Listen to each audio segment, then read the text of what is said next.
Ang mga lahi ng mga anak ni Noe. Ika-10 kabanata. Ito ang salaysay tungkol sa mga pamilya ng mga anak ni Noe na sina Shem, Ham, at Japhet. Nagkaroon sila ng mga anak pagkatapos ng baha.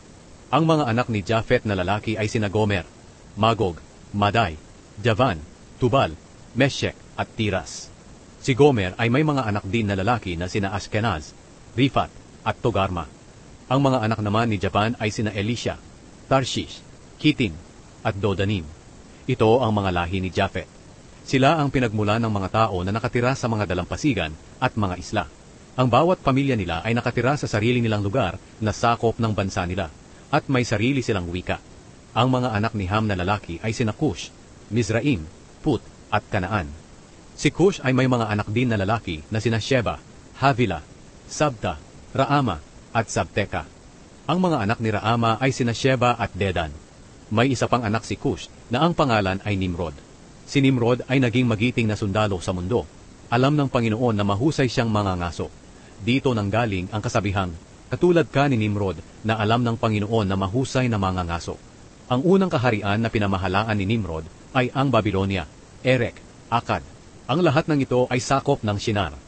Mula sa mga lugar na iyon, pumunta siya sa Assyria at itinayo ang Ninive, Rehoboth-ir, Kala, at Resen na nasa gitna ng Ninive at ng Kala na isang tanyag na lungsod. Si Mizraim ang pinagmula ng mga Ludeo, Anameo, Lehabeo, Naftu, Patruseo, Kaslu, at ng Kaftoreo na siyang pinagmula ng mga Filisteo. Si Kanaan ang ama ni na Sidon at Het. Si Sidon ang kanyang panganay.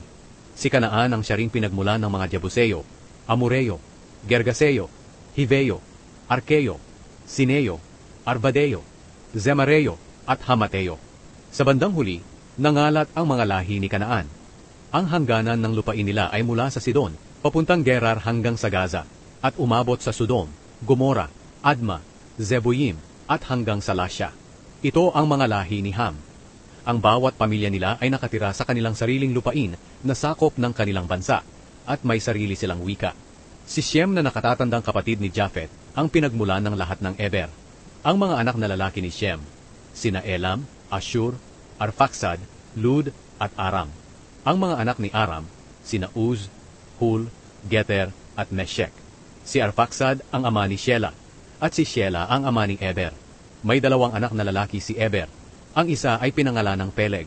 Dahil noong panahon niya, ang mga tao sa mundo ay nagkahati-hati.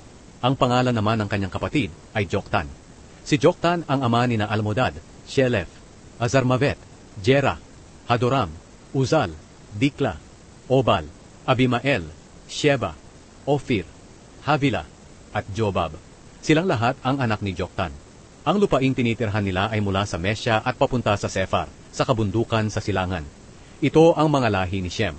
Ang bawat pamilya nila ay nakatira sa sarili nilang lupain na sakop ng kanilang bansa, at may sarili silang wika. Ito ang lahat ng lahi ng mga anak ni Noe, na nasa iba't ibang bansa. Sa kanila nagmula ang mga bansa sa buong mundo pagkatapos ng baha.